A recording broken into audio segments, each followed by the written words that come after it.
हिंदू धर्म के 10 नियम। हर हिंदू को 10 नियम को मरते दम तक पालन करना चाहिए। सनातन धर्म, जिसे हिंदू धर्म के नाम से भी जाना जाता है। सनातन धर्म दुनिया का सबसे पुराना धर्म है। यह सनातन धर्म है जिसमें कई अलग अलग परंपराएं, दर्शन और ग्रंथ हैं। हिंदुत्व केवल एक धर्म ही नहीं है, इसे एक सफल जीवन जीने के तरीके के तौर पर भी देखा जा सकता है। अधिकतर हिंदू इन नियमों पर चलते हैं या नहीं, यह जानना प्रत्येक हिंदू का कर्तव्य होना चाहिए। सनातन धर्म में एक ईश्वर का विश्वास है, जिसे ब्रह्मा कहा जाता है। ब्रह्मा अनंत, सर्वशक्तिमान और सर्वव्यापी है। यह धर्म भक्ति, कर्म, ज्ञान और वैराग्य की 4 योगियों को मानता है। सनातन धर्म का मतलब है अनादि या अनंत। यह धर्म जीवन के हर क्षेत्र में व्याप्त है, जैसे धार्मिक अनुष्ठान, संगीत, कला, संस्कृति, विज्ञान और दर्शन। इसका मूल उद्देश्य मनुष्य को धार्मिक, आध्यात्मिक और आदर्श जीवन जीने में मदद करना है।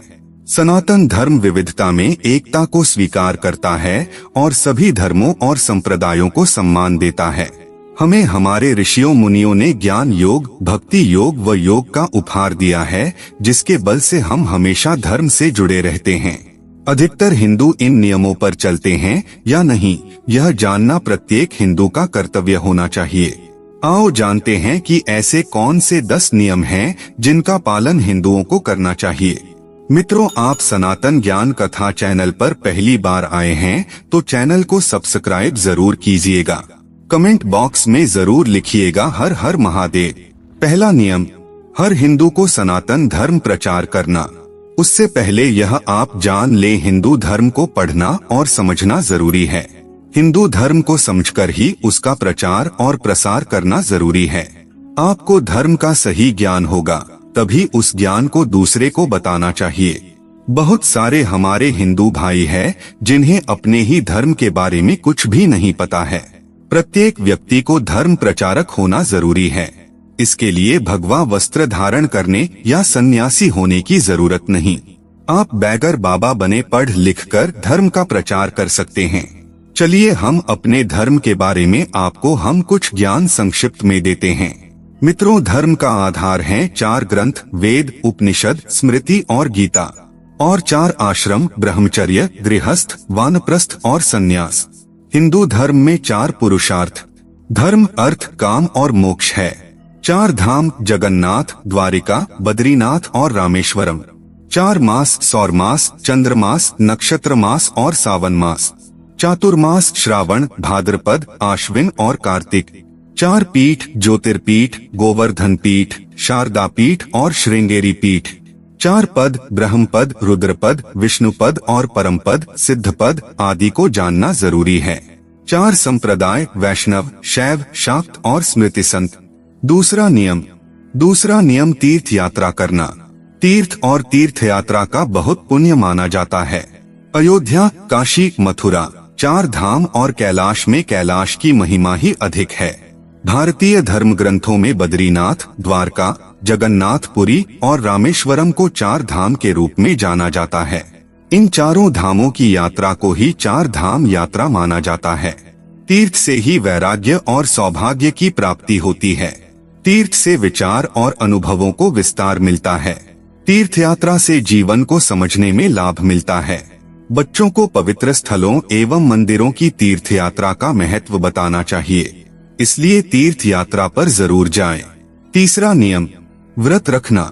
हिंदू धर्म में व्रत रखने का महत्व इस वजह से है कि यह धार्मिक मान्यताओं के साथ साथ वैज्ञानिक दृष्टि से भी फायदेमंद होता है। व्रत रखने से मन और शरीर की शुद्धि होती है और आध्यात्मिक विकास होता है।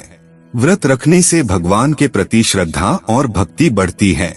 उपवास के प्रकार: 1 प्रात उपवास, 2 अद्धोपवास, 3 एकाहारोपवास, 4 प्रसोपवास, 5 फलोपवास, 6 दुग्धोपवास, 7 तक्रोपवास, 8 पूर्णोपवास, 9 साप्ताहिक उपवास, 10 लघु उपवास, 11 कठोर उपवास, 12 टूटे उपवास, 13 दीर्घ उपवास। व्रत रखने के फायदे: व्रत रखने से मानसिक शांति मिलती है, शरीर की रोग प्रतिरोधक क्षमता बढ़ती है, पेट और पाचन तंत्र से जुड़ी समस्याएं दूर होती हैं, मोटापा कम होता है, डिप्रेशन जैसी समस्याओं से राहत मिलती है। शरीर में नई प्रतिरोधक कोशिकाएं बनती हैं। शरीर की सफाई होती है। आत्मविश्वास बढ़ता है। अनुशासन बढ़ता है। चौथा नियम, ईश्वर ही सत्य है, ब्रह्मा ही सत्य है, सत्य ही ब्रह्मा है, वही सर्वोच्च शक्ति है। वेद, शास्त्र और पुराणों में कहा गया है कि सत्य के समान दूसरा धर्म नहीं है। प्रार्थना, पूजा, ध्यान और आरती आदि सभी उसी के प्रति है। देवी देवता, त्रिदेव, यक्ष, किन्नर, गंधर्व, वानर आदि सभी उसी का ध्यान करते हैं, इसलिए सिर्फ उस एक को ही सर्वोच्च सत्ता मानना धर्म का प्रथम नियम है। हिंदू धर्म के मुताबिक ईश्वर, परमेश्वर एक ही शक्ति के नाम हैं। वेद, उपनिषद और गीता में उसी परम तत्व की चर्चा की गई है। ईश्वर को भगवान, परमात्मा, प्रभु, परम पुरुष या स्वामी भी कहा जाता है। उसी के प्रति समर्पित ईश्वर प्राणिधान है। यह धर्म का बेहद जरूरी नियम है। जो व्यक्ति इस नियम का पालन नहीं करता वह भटका हुआ है। ईश्वर निराकार और अजन्मा, अप्रकट है। इस ईश्वर के प्रति आस्था रखना ही ईश्वर प्राणिधान कहलाता है। महात्मा गांधी भी सत्य को ही ईश्वर मानते थे। उन्होंने कहा था, मेरा धर्म सत्य पर आधारित है। सत्य मेरा भगवान है। चाहे सुख हो या घोर दुख, उसके प्रति अपनी आस्था को डिगाए नहीं। इससे आपके भीतर पांचों इंद्रियों में एकजुटता आएगी और आपका आत्मविश्वास बढ़ता जाएगा, जिससे लक्ष्य को भेदने की ताकत बढ़ेगी। वे लोग जो अपनी आस्था बदलते रहते हैं भीतर से कमजोर होते जाते हैं। पांचवें नियम, 16 संस्कार का पालन करना जरूरी। संस्कारों के प्रमुख प्रकार 16 बताए गए हैं, जिनका पालन करना हर हिंदू का कर्तव्य है। इन संस्कारों के नाम कुछ इस प्रकार है: गर्भाधान, पुंसवन, सीमंतोन्नयन, जातकर्म, नामकरण, निष्क्रमण, अन्नप्राशन, मुंडन, कर्णवेधन, विद्यारंभ, उपनयन, वेदारंभ, केशांत, संवर्तन, विवाह और अंत्येष्टि। हर हिंदू को उक्त संस्कार को अच्छे से नियम पूर्वक करना चाहिए। यह हमारे सभ्य और हिंदू होने की निशानी है। 16 संस्कार के लाभ। संस्कार हमें सभ्य बनाते हैं। संस्कारों से ही हमारी पहचान है। संस्कार से जीवन में पवित्रता, सुख, शांति और समृद्धि का विकास होता है। संस्कार विरुद्ध कर्म कभी नहीं करना चाहिए। संस्कार विरुद्ध कर्म करने वाले व्यक्ति जंगली मानव की निशानी है। 6वें नियम, दान देना। मित्रों, वेदों में 3 प्रकार के दाता कहे गए हैं। 1 उत्तम दान, 2 मध्यम दान और 3 निकृष्ट दान। धर्म की उन्नति रूपी सत्य विद्या के लिए जो देता है वह उत्तम, कीर्ति या स्वार्थ के लिए जो दान देता है तो वह मध्यम, और जो वेश्यागमनादि, भांड, भाटे, पंडे को देता वह निकृष्ट माना गया है। पुराणों में अनेक दानों का उल्लेख मिलता है, जिसमें अन्नदान, विद्यादान, अभयदान और धनदान को ही श्रेष्ठ माना गया है। यही पुण्य भी है। 7वां नियम, यज्ञ और कर्म। वेदानुसार यज्ञ 5 प्रकार के होते हैं: ब्रह्मयज्ञ, देवयज्ञ, पितृयज्ञ, वैश्वदेव यज्ञ और अतिथि यज्ञ। उक्त 5 यज्ञों को पुराणों और अन्य ग्रंथों में विस्तार दिया गया है। आइए इन 5 यज्ञ के बारे में विस्तार से समझते हैं। ब्रह्मयज्ञ अर्थात ईश्वर, गुरु, माता और पिता के प्रति समर्पित भाव रखकर नित्य संध्या वंदन, स्वाध्याय तथा वेद पाठ करना। देवयज्ञ जो सत्संग तथा अग्निहोत्र कर्म से संपन्न होता है। अगला है पितृयज्ञ, को पुराणों में श्राद्ध कर्म कहा गया है। वेदानुसार यह श्राद्ध तर्पण हमारे पूर्वजों, माता पिता और आचार्य के प्रति सम्मान का भाव है। सभी प्राणियों तथा वृक्षों के प्रति करुणा और कर्तव्य समझना उन्हें अन्नजल देना ही भूत यज्ञ या वैश्वदेव यज्ञ कहलाता है। अपंग, महिला, विद्यार्थी, सन्यासी, चिकित्सक और धर्म के रक्षकों की सेवा सहायता करना ही अतिथि यज्ञ है। 8वें नियम, संध्योपासन अर्थात संध्या वंदन। संध्या वंदन प्रतिदिन करना जरूरी है। संध्या वंदन के 2 तरीके हैं, प्रार्थना और ध्यान। मनमानी पूजा करना, आरती और यज्ञादि करना धर्म के नियमों के विरुद्ध है। प्रत्येक हिंदू को सुबह और शाम को संध्या वंदन करना ही चाहिए। किसी कारणवश वह ऐसा नहीं कर पाता है तो गुरुवार को निश्चित ही यह कर्म करना जरूरी है। संध्या वंदन है सभी का कर्तव्य। संध्या वंदन के लाभ।